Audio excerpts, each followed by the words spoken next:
What's up, everyone? Welcome to another episode of Down Once More. Matt here, and I just got back about 20 minutes ago from seeing the national tour of The Little Mermaid. So I am hopping on here. I'm giving you a review, my thoughts on it, and so let's just get into it. The Little Mermaid is a movie that I grew up on, the 1989 Disney movie. I watched it a lot growing up. It was surprisingly one of favorites of my parents' household. My mom's favorite, Beauty and the Beast, and then Little Mermaid was another one on close rotation. My dad's favorites, The Country Bears, which I think I'm going to have Brad join me to do a full review on that. I talked about it briefly in a mini episode about a year or so ago. But The Little Mermaid. It's a stage musical that was produced by Disney Theatrical. It originally did a tryout in Denver in 2007 and then had a Broadway one run from 2008 to 2009 and has done a various number of tours since then. I am not very familiar with the Broadway version of this musical, so just going to get that out of the way on here. If you've been following the pod for a while, you know my reviews of the national tour. I give my thoughts. I come in clean. I come in with the experience that I had for this musical, what it is. I do a little bit of research on it to share some thoughts, but really it's just my feeling on this tour, on the production. I'm not going to get super in-depth on the musical as a whole. But this one I probably will a little more than most because I'm very familiar with the original movie and source material. And I just watched that a week or so ago. So one thing I have to say, I still have not watched the new, 2022-23 version with Halle Bailey, the live action Little Mermaid. Rayleigh did a mini review of that that's on the podcast feed if you want to check that out. We're going to be reviewing both the movies at some point coming up. But I've been holding out to watch the live action one for when we do that. But the original movie, it's like an hour and 27 minutes long. Every song hits. The pacing is fantastic. It's great. Love it. Can't go wrong with Under the Sea, sung by Sebastian. So I was excited for this musical.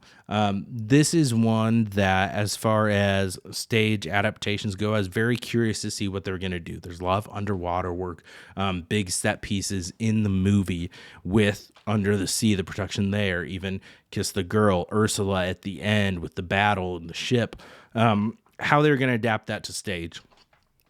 And quite frankly, the answer for most of those is they don't. I didn't know what to expect going into this. I knew there were a lot of original songs that were written for the stage musical because you got to stretch that hour and a half movie into 2.5 hour runtime of a stage production, right? And I will say, just kind of overall thoughts on the national tour is that the cast is fantastic. Specifically, Leanna Weaver as Ariel.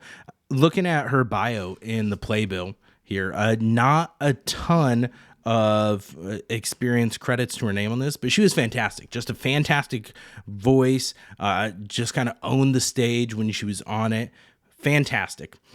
Dana Orange as Sebastian, also great, fantastic. And Liz McCartney as Ursula, standout. Ursula is one of those roles. It's one of Rayleigh's favorite roles, if you've been watching the pod for a while. That was our first copyright strike on here because we had a video of Rayleigh lip syncing to Poor Unfortunate Souls. So they'll get you. But it's Liz McCartney has her bio in the playbill. Very impressive. Lots of Broadway roles and touring roles. And you could tell she was a pro on that stage, owned as Ursula. The rest of the supporting cast was pretty solid as well. Prince Eric was played by Christian Probst. And he has had he was an understudy for the prince in Bad Cinderella, the Andrew Lloyd Webber faded musical that had a ridiculously short Broadway run, that had been on the West End as Cinderella. He renamed as Bad Cinderella, made some tweaks, opened it on Broadway, kind of bombed. But he's now here, Prince Eric, on this national tour, and he did a good job. One thing, a disclaimer, I understand this musical is not for me. This is ultimately a family-friendly kids musical. That's set design. That's what they're going for. Some of the humor, kind of like Shrek. When we reviewed Shrek, I didn't really know what to expect going in. Shrek the musical, I hadn't watched the recording of the stage version before. And Shrek, I left being very kind of blown away with just the performances in it and the music, because I wasn't expected with it. So I Know It's Today and Who I'd Be specifically from that musical have just stuck with me, especially Who I'd Be. Fantastic. One of my favorite musical theater songs. Now, this musical, on the other hand, none of the original songs were particularly standouts to me. I felt like this musical as a whole had some pacing problems. Again, this is no fault to this national tour and this cast. This is just my kind of critiquing and thoughts on adapting that movie, that animated movie, into a stage musical. There were some weird choices that were made in this, like a subplot of Flounder basically being in love with Ariel and jealous of Prince Eric, with comments and little side things going on with that. I felt like was kind of weird and unnecessary. Didn't add anything to it. There is a song in the first act that's sung by Ariel's sisters, the daughters of Triton, called She's in Love, that just tonally feels very off in this musical. Like, it's got vibes of almost like a 80s pop musical number. Like, it feels like it should be in like Grease or Hairspray, and it just did not work for me at all in this. And so I felt like that was weird. None of the Act 1 additional numbers really worked for me. And there's probably 5 or 6. There's one sung by King Triton. Other songs are extended. Ursula's got a whole thing on her backstory called Daddy's Little Angel, which was fine. Didn't really do anything more for me. They flesh out some of these characters more, have a whole side plot about why Triton hates the humans is because he thinks, part of the reason is he thinks they killed Ariel's mom because she went away one day and never came back. So he blamed the humans. That I felt like didn't really add much to it. I don't know. It didn't work for me. Act 2, some of the original numbers picked up a little bit more. I did really enjoy the additions. Beyond My Wildest Dreams is kind of song Ariel's singing, which it's like her thoughts when she's as a human. I thought that had some good moments. And Leona Weaver's voice kind of just stole it, and her performance made that special and made me care about that song addition. There's a quartet that's sung by Ariel, Prince Eric, Sebastian, King Triton, all coming in. That's called If Only. That I actually really enjoyed that one as well. I thought that was really good, kind of at the crescendo of the second act, when we're getting into the finale. And so I thought that was good. And so I enjoyed those additions in the second act. But none of the other original songs really were standouts to me. Okay, so I had to hop on here, do a video as I'm editing. As I mentioned, I recorded that review right after I saw the show, so I didn't get as much time to do a little bit of research on the show like I usually try to. But today, as I knew I was going to be editing, because the episode drops tomorrow, now that I'm back in town, because I was out of town for the weekend, I decided to listen to the original Broadway cast soundtrack a little bit more, get in that kind of mindset, and notice quite a few differences. So I did dive in and do some research, and turns out there are quite a few differences in these versions that are touring now, and if that have happened due to a significant kind of rewrite of the book and changes that were made by a modified version that Glenn Cassell launched in 2012, with some updated, like I said, book, songs, and a new direction from it. And so that's what these future iterations have been based off of. There's some significant shifts in the structure of how things take place. So instead of opening with Fathoms Below, like the original movie did, and like the original Broadway version did, this new national tour, and the version since 2012, open with Ariel singing The World Above, which is kind of her like longing for the human world. And that's what we open with. That kind of is what sets the tone of the musical. In the original Broadway, that took place after Daughters of Triton, so like 4 songs deep into the rotation. Another thing, Scuttle has a song called Human Stuff that he sings in the original Broadway cast, which doesn't exist in this, which is when he's talking about like the Snarfblatt and Dinglehopper. That song didn't really do anything, was fine that it was cut. The song I mentioned on here, Daddy's Little Angel, Ursula's kind of additional numbers, or Daddy's Little Angel in the reprise, that actually replaced in the original Broadway. It was a whole number with a completely different sound and tone. That was I Want the Good Times Back, which I didn't really love that either, which is kind of a shame because Poor Unfortunate Souls by Ursula is one of the biggest and most well-known numbers from this. Like mentioned in the review, one of Rayleigh's favorites of all time. And so then for Ursula's other songs to kind of fall flat in this musical, in my opinion, is kind of disappointing.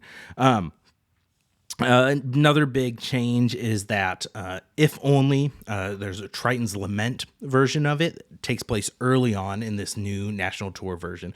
I say new, but this is the version that's been around since 2012.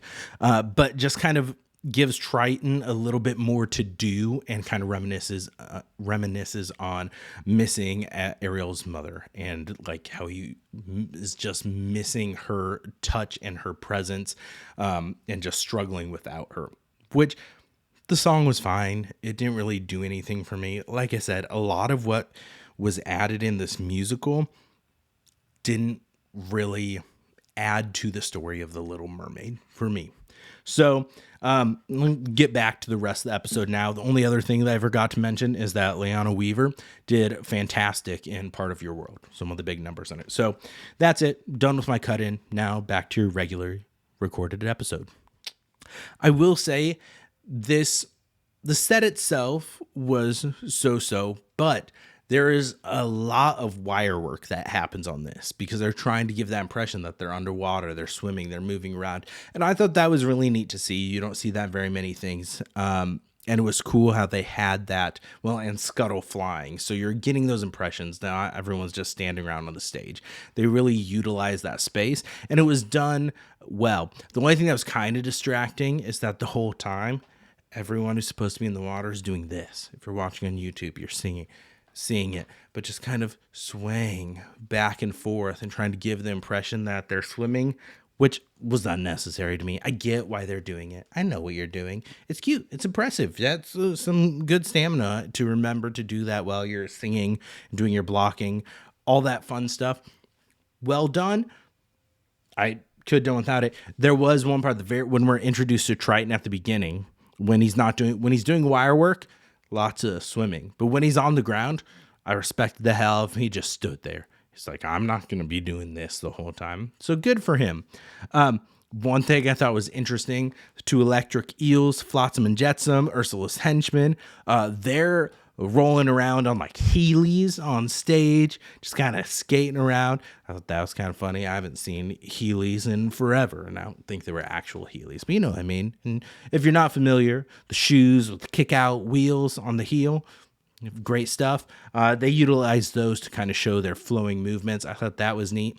Weirder choice was Flounder just wearing cons and rolling around on a ripstick. So I thought that was an interesting choice, but still kind of given that fluid movement, but just seemed very, I don't know. It was interesting. It was an interesting choice for me. The things that were most disappointing with this, and it pains me to say because Dana Orange did such a good job as Sebastian, but I was very underwhelmed with both Under the Sea and Kiss the Girl. And I think part of that is because the spectacle of Under the Sea in the movie musical is just on such a large scale, and you have so much going on that makes it seem larger than life, and they weren't really able to do this on this stage production. You have the ensemble, the swings, the dancers there are wearing multicolored leotards, unitards, whatever you want to call them, spandex, with some designs. And during Under the Sea, Maybe this is just the child in me that had bubbles coming out. And once the bubbles came out, was distracted by the bubbles, in all fairness, and distracted me from the song. But Dana Ward was doing a fantastic job as Sebastian. So it was nothing against him. He sounded great, did awesome. Just hit the mic there.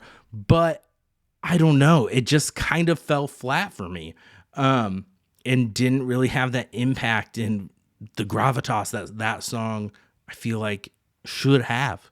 And again, I get that you're limited. I get that it's tour. I don't know. It just, that's one of the most recognizable numbers in there.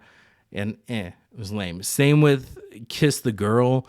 You don't have as many voices, and the background and the musical arrangement just didn't seem to stand up to what it needed to. Again, Dana Orange, Sebastian, sounded fantastic in it, and I really liked some of the runs and things he did with his voice there in the performance. But I don't know. I was just kind of disappointed in that one too. So I think kids will absolutely love this musical. The staging, the costumes, it's a lot of fun. Everyone's doing a great job and having a great time on stage, it seemed like. But overall, this is probably the musical on the national tours that I've left feeling most kind of flat and meh about. Because to me, this musical didn't do anything to elevate the movie or make it better than what it was. And so it was just kind of disappointing. We've done a number of other movie musical adaptations here, but like Mean Girls, the adaptation, the movie musical was an adaptation of the stage musical.